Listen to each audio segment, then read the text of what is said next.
Hey everyone, Brendan Snyder here. How are you? Thank you so much for joining me and welcome to another episode of New Music Finds. So this is where I like to collect together all the different albums that I purchased over the past week and present it to you. And of course I get it from different places like my local record store, but also online retail like Amazon, eBay, and more. And once again, I got a little bit of everything here from different places, and I'm going to jump into all of that with you, going through all 9 albums that I picked up. But before we get started, if you're new to my channel and you haven't already clicked the subscribe button, please do. Also, leave a comment, hit like. All those things help support my channel. I would greatly appreciate it. And of course, as an added bonus, by turning on notifications, you're going to stay up to date on really cool episodes just like this, New Music Finds. So let's dive right into it. Now, normally I kick off with brand new releases, although the one that came out this past Friday, I've yet to receive, the Winery Dogs. And if you guys watched my Music News Roundup episode, in the episode I actually said the album had been pushed back to the 17th, and then at the time when I was editing it, they had changed that to coming out February 3rd, and the whole thing was really strange, where I kept getting different notifications from Amazon that it was coming out in March, then it was coming out February 17th, and so forth. And it was just really crazy. And the last one that I had before I was filming that was February 17th. So that's the date that I gave you guys. But right while I was editing it, I got a new email from them telling me that the date that it was shipping had changed. And I thought, well, that's really strange if it's coming out on the 17th. And I checked again and it said it was being released on February 3rd, the original release date. Thing is, my copy isn't due until the 15th, which I think is this coming Friday. So anyway, very strange. We'll see what happens when I finally do get it. But at this point, I don't have it. Although it is a really good album. I have streamed it and I do recommend that. As far as the things that I did get, which are non-new releases, I've been very much into Grand Funk Railroad. You guys probably have noticed this, picking up Flint in a previous, showing you guys in a previous episode. That was an offshoot group with 2 of the guys from Grand Funk Railroad. I picked up this album, which was only finally got its release on CD in 1999. And I didn't show this, but I've been, I pulled out my trunk of funk. And if you guys have not seen this box set, it's got all their original albums before they broke up the first go around. And I'd been listening to that. So I've been deep into that. And I finally broke down and picked up Grand Funk Lives from 1981, I think is the date, yeah. And this was a reunion album at the time, this being the last album that they had released after this. So they broke up a little bit. Frank Zappa talked them into getting back together, making one more album, then they broke up again. And then they got back together and did this. They also did another album called What's Funk. But that album right now is going for like 40, 50 bucks, give or take. I finally got this for about 20 bucks. So I was okay with that. I am willing to spend 20 to 25 on an album. And if you add in shipping, it's about 30 bucks. And I don't see that being as too big a deal. I spend that much on Japanese releases and things of that nature. So if I really want it, I'll break down and do it. And I've been holding off on it, but I just kept getting deeper and deeper into the Grand Funk kick that I was on. And so I got this. And I have to say, this one is really good. This album here took a little bit of getting into. It didn't immediately click with me, but this one here I love. Which kind of leads into the next thing, which is another one that I got. Grand Funk Railroad, and this is more of the best of. So I already had a best of from them, and it focused on, well, what you would expect, the best tracks, but I like deep cuts, and that's exactly what this is here. And this has, 15 tracks that are the deep cuts, the stuff that I don't know as well. But on here, they had 2 songs from this album, and I really enjoyed it because I got this one first, actually. And so I had to go and pick this up. But there you go, a couple more things from my Grand Funk kick that I'm heavy into right now. I've just been on a whole sort of 70s classic rock thing for a while, if you guys hadn't noticed, and some of the other things I've been picking up. And I went to Factory Records, and I had found a record by the band Head East, but it had a skip in it, so I didn't pick it up, and I ultimately went online and bought my first Head East album Flat as a Pancake, their debut album from 1975 on A&M Records. Their biggest hit is probably the first track that's on here, Never Been Any Reason. And that one I knew, not knowing that I knew actually until I went and I streamed a little bit, and I was kind of like, oh, okay, I do know this band. I'm going to check this album out. What I was listening to was an album of theirs from the early 80s that, as far as I know, has never been pressed to CD. But yeah, so I picked this up and I'm really digging this. And then just through a little bit of research, what I didn't know is that the lead vocalist of this band would go on to form the Christian rock group Petra.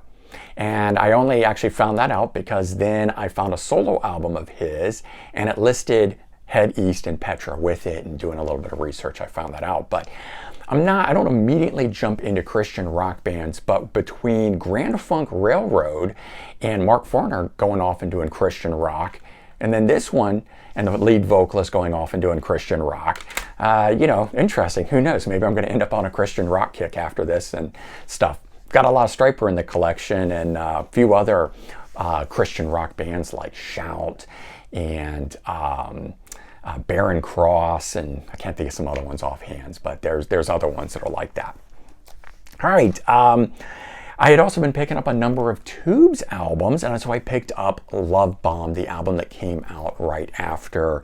I never can remember whether it's Outside Inside or Inside Outside, but that album, which has She's a Beauty on it, and I couldn't remember that title when I last had that up to tell you guys, but that was the name of it, and I wanted to know what the next album sounded like because that was such a big hit. I had no idea that the Tubes sang it, so when I found that out and I was like, oh my god, I totally remember that song from the 80s, and it really made me want to go explore more of the Tubes. And so this was the last album that they did at the time during their heyday, and then they did do a reunion album, you know, about 10 years later. But I haven't opened it yet. I'm going to be opening it, but as I've mentioned a couple times, you know, sometimes when buying these things and being in a Tubes kick, and then I kind of got out of that because that's more new wave stuff, and I reverted back into the classic rock. I don't want to waste that opening and that first listen and all that sort of stuff. So it won't go into the collection. It will not go onto the wall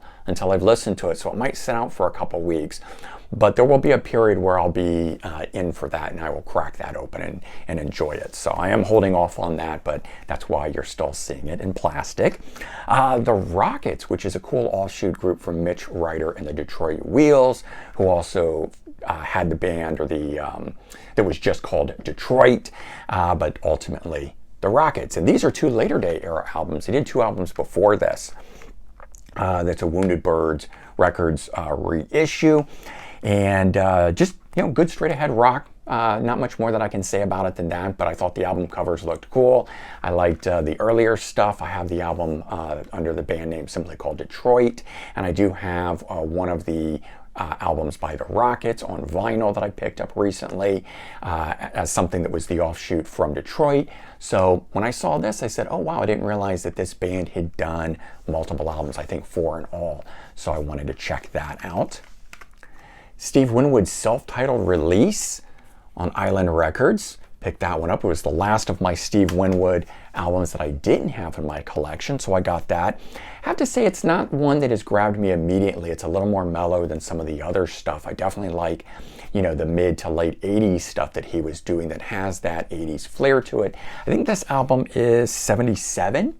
So definitely before that era of things, but with being into Traffic, which leads me into the next one here, the final album that they made as Traffic during their original run, which is Where the Eagle Flies. And so I have a greatest hits by Traffic, but it actually left off this one and Shootout at the Fantasy Factory. There's no tracks from either of those two albums on it. I didn't know that for a long time, and then recently found out that I wasn't being exposed to these two albums, and it would totally be worthwhile to buy these, simply if nothing else, because I haven't heard anything from them. So of course I have Shootout at the Fantasy Factory, and then picking this one up. Never had this one before, so that was cool, but enjoying Traffic and filling in my Steve Winwood gap, you know, albums and stuff like that. Picked up Martin Barre, Jethro Tull guitar player. This album here, Roads Less Traveled. has a very Jethro Tull feel to this. When I checked out some of his other solo albums, because I enjoyed this one so much, and I have to say the other ones didn't immediately grab me the same way. Maybe he was trying to distance himself. He was still part of the band when he was doing some of those other ones. But this one here, if you are looking for sort of like a long-lost Jethro Tull album, I would highly recommend this one right here. It came out in 2018.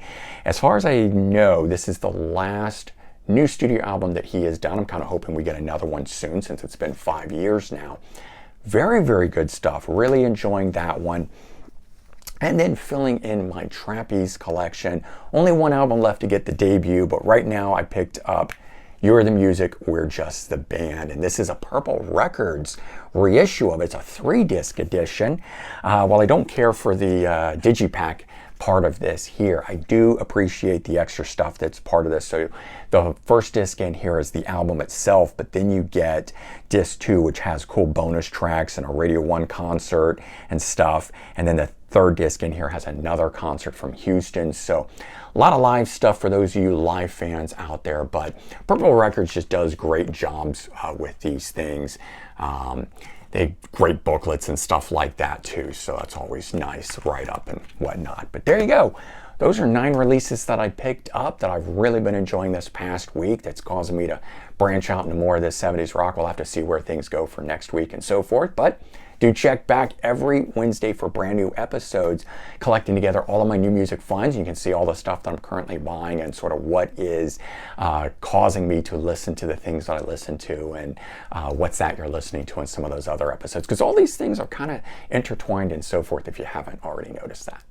All right, everyone, take care, have a good one, and I'll talk to you soon. Bye-bye.